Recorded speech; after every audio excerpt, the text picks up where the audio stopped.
मुंबई येथे सुरू असलेल्या राज्य विधिमंडळाच्या पावसाळी अधिवेशनाच्या अंतिम टप्प्यात भंडारा विधानसभेचे आमदार नरेंद्र भोंडेकर यांनी आपल्या मतदारसंघातील सिंचन, पर्यटन, वीज आणि औद्योगिक प्रश्नांना वाचा फोडली।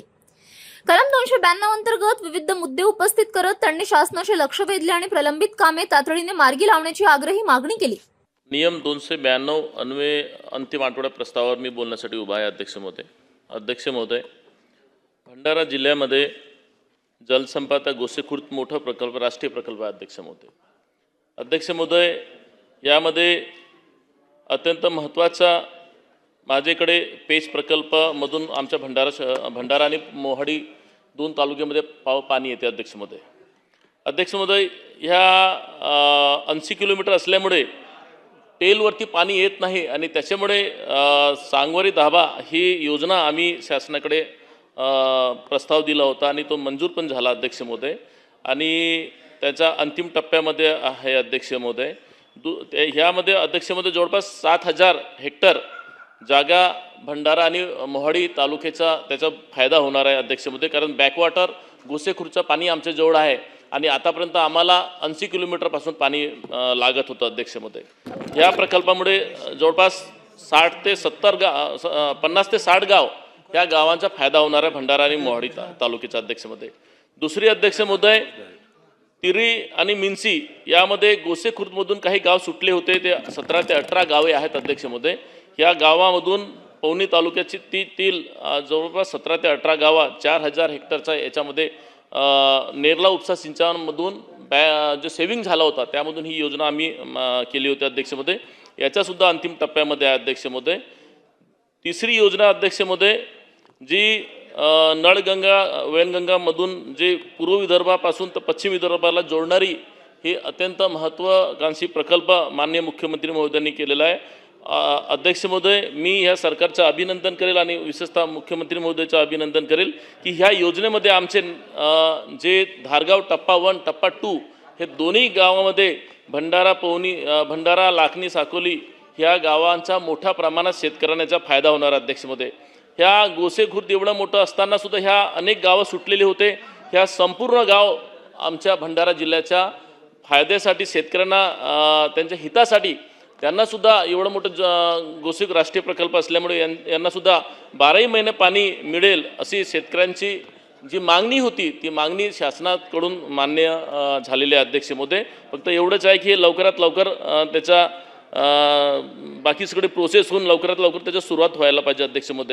अध्यक्ष महोदय, नगरविकासमधून मी काही जलसंपदाचं अध्यक्ष महोदय, नेरला आणि सुरबोडी ह्या दोन योजना आहेत। अध्यक्ष महोदय, जे पेंडिंग आहेत शासनाच्या अंतिम टप्प्यामध्ये मंत्रालयामध्ये येऊन बसलेले आहेत। अध्यक्ष महोदय, कारण 34 गावाचे पुनर्वसनाचे प्रश्न होते, त्यामध्ये 32 झालेले आहेत आणि हे 1-2 उरलेले आहेत। अध्यक्ष महोदय, मी आपल्या माध्यमानं शासनाला विनंती करेन की हे दोन्ही योजनावरती तात्काळ निर्णय घेतलं तर लोकांना आंदोलन करायची गरज पडणार नाही आणि त्यांनासुद्धा त्याचा शासनाचा फायदा होईल। अध्यक्ष महोदय, माझी काय मागणी आहे, विदर्भाची काशी ही पवनी म्हणून आपण ओळखल्या जातो। अध्यक्ष महोदय, यामध्ये अध्यक्ष महोदय 372 विविध धर्माचे मंदिरं आहेत। अध्यक्ष महोदय, परंतु याचा आराखडासुद्धा तयार आहे। अध्यक्ष महोदय, परंतु शासनाकडून त्याच्यावरती दुर्लक्ष होत आहे। माझी शासनाकडे विनंती आहे की ह्या जर आराखड्याला मंजुरी मिळाली तर विदर्भाचे काशीचा वैभव, जो पूर्वी एके काळामध्ये 80,000 84,000 लोकांची वस्ती होती, आता ती 18 ते 19,000 वरती आलेली आहे। अध्यक्ष महोदय, हे पुन्हा याला जर समजा ह्या आराखड्याला मंजुरी दिली तर पुन्हा जुन्या पद्धतीने ह्या पवनी शहराची लोकसंख्या वाढेल। अध्यक्ष महोदय, संत जगनाडे महाराज स्मारकाचा आराखडा आम्ही तयार केला आहे। अध्यक्ष महोदय, पवनी कुराडा तलावामध्ये त्या तलावाला सुद्धा 100 कोटीची आराखड्याची मंजुरीची अपेक्षा आहे। अध्यक्ष महोदय, भंडारा शहरामध्ये संतनगरी व्हावी ही अध्यक्ष महोदय अपेक्षा आहे। अध्यक्ष महोदय, ऊर्जा विभागात जर बघितलं आपण तर शेतकऱ्यांना कृषी पंपाची मोठ्या प्रमाणात मागणी आहे। अध्यक्ष महोदय, आपण सौर ऊर्जामुळे कृषी पंप देत नाही। अध्यक्ष महोदय, परंतु कुठे कुठे सौर ऊर्जा पाहिजे तसं शेतकऱ्यांना विद्युत पुरवठा होऊ शकत नाही, त्याच्यामुळे हे दोन्ही योजना चालू ठेवायला पाहिजे। अध्यक्ष महोदय, जे शेतकरी जे मागेल, मग तो विद्युत मीटर मागेल किंवा कृषी पंप मागेल तर सौर ऊर्जा कृषी पंप मागेल, जे मागेल त्याला द्यायला पाहिजे, असं हे ठेवायला पाहिजे। अध्यक्ष महोदय, मीटर स्मार्ट मीटरबद्दल खूप लोकांचे गावागावामध्ये संभ्रम निर्माण आहे अध्यक्ष महोदय. याच्यावरती शासनाने एखादा अभ्यास समिती नेमावी आणि शेतकऱ्यांना कसं न्याय देता येईल. कारण खरं आहे की पूर्वी एखादा शेतकऱ्याला गावाला एखादा मजूरदाराला जर समजा पहिले 2,000 रुपये बिल होत होता, आता 10,000, 12,000 येऊ लागला अध्यक्ष महोदय. याच्यावरती शासन लक्ष घालायला पाहिजे अध्यक्ष महोदय. माझ्या भंडारा शहरामध्ये भूमिगत विद्युत वाहिनी व्हावी अशी अनेक दिवसापासून प्रस्ताव आहे अध्यक्ष महोदय. मागच्या सरकारमध्ये त्याचं आश्वासन सुद्धा मिळालं होता की भंडारा शहरामध्ये सुद्धा एक दुसऱ्या इतर मेट्रो शहरापेक्षा प्रमाणेच भूमिगत विद्युत वाहिनी होईल असं होतं अध्यक्ष महोदय. अध्यक्ष महोदय, भंडारा शहराला लागून एक दाबा आहे आणि तिथे स्वतंत्र फीडर मंजूर होता अध्यक्ष महोदय.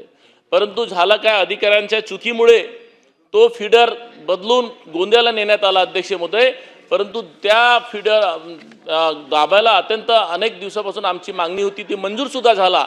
परंतु कुठल्या तरी अधिकाऱ्यांनी हे सगळं खोडसाळपणा केला आणि तो तिथून गोंदियाला हलवण्यात आला अध्यक्ष महोदय. म्हणून माझी विनंती आहे, जो आमचा फीडर गोंदियाला ज्या अधिकाऱ्यांनी चोरून दिलं तो आम्हाला परत वापस आणून द्यायला पाहिजे अध्यक्ष महोदय. अन्यथा भविष्यामध्ये लोक शासनाप्रती विरोध हे करतील अध्यक्ष महोदय. म्हणून तो आमचा चोरलेला फीडर तो आम्हाला पुन्हा आमच्या भंडाराला दाब्याला आणून द्यावा ही विनंती करतो अध्यक्ष महोदय. अध्यक्ष महोदय, उद्योग विषयावरती मला बोलावंसं वाटते अध्यक्ष महोदय. आमच्याकडे MIDCचं जर बघितलं आपण तर MIDC आहे, परंतु ते उद्योग नाही अध्यक्ष महोदय. आणि ज्या प्लॉट आहेत ते सगळ्या कोणी ना कोणी घेतलेल्या रिसेल करत असतात, पण उद्योग लावत नाही अध्यक्ष महोदय. ह्या विभागाचे मंत्री आमचे मित्र आहेत का? बोला अध्यक्ष महोदय बसले आहेत ना. उद्योग मंत्र्यांना माझी विनंती आहे की त्यांनी एखादा मोठा उद्योग आम्हाला द्यायला पाहिजे. ते बोलले आहेत, प्रॉमिस केलं आहे त्यांनी देईन म्हणून, पण तो कधी देणार, काय देणार, त्यांच्या उत्तरमध्ये त्यांनी द्यावं अध्यक्ष महोदय. अध्यक्ष महोदय, ते जेव्हा भंडारात आले होते तेव्हा त्यांना आम्ही रॅक पॉईंटची सुद्धा मागणी केली होती. तो रॅक पॉईंट कारण त्या भंडाऱ्यामध्ये आमच्या नागपूर चंद्रपूर जिल्ह्यामध्ये गोंदिया जिल्ह्यामध्ये उतरावं लागतं अध्यक्ष महोदय. पण आमच्या सगळं व्यापाऱ्यासाठी जो रॅक पॉईंटची गरज आहे, आमच्या जिल्ह्यात रॅक पॉईंट नाही आहे, तर त्याची व्यवस्था करून देण्यात यावी अध्यक्ष महोदय. पितळी उद्योग हा महाराष्ट्रासाठी, पितळ उद्योग हा भंडारा जिल्हा एकमात्र भंडारा जिल्ह्यामध्ये आहे. ह्या उद्योगाला जिवंत ठेवण्यासाठी आणि आपल्या महाराष्ट्राची सुद्धा एक ओळख निर्माण करण्यासाठी ह्या पितळ उद्योगाला चालना देणं अत्यंत गरजेचं आहे अध्यक्ष महोदय. मला वाटते मागच्या काही वर्षापूर्वी असं सभागृहामध्ये मी हा प्रश्न केला होता. त्यावेळेस एक कमिटी बनवून त्याच्यावरती एक चांगला क्लस्टर तयार करून हा पितळ उद्योगला पाहिजे ती मदत करून शासनाच्या वतीने त्याला एक मोठं सहकार्य करू असं मंत्री महोदयांनी बोलले होते. म्हणून मी उद्योग मंत्र्यांना विनंती करतो की माझ्या जिल्ह्यातला हा पितळ उद्योग याला जीवनदान द्यावं आणि मोठं नाव शासनाकडून व्हावं अशी अपेक्षा अध्यक्ष महोदय. अध्यक्ष महोदय, वन विभागाचं जर बघितलं तर पवनी उमरेड करंडला माझ्या मतदारसंघामध्ये 2 अभयारण्य आहेत अध्यक्ष महोदय. एक पवनी उमरेड करंडला आणि एक कोका अभयारण्य अध्यक्ष महोदय. परंतु ह्या दोन्ही अभयारण्याला पाहिजे ती सुविधा नसल्यामुळे इथं पर्यटक येत नाही आणि उलट त्यामध्ये जे मोठ्या प्रमाणात जे वाघ आहेत हे गावामध्ये शहरामध्ये येत आहेत अध्यक्ष महोदय.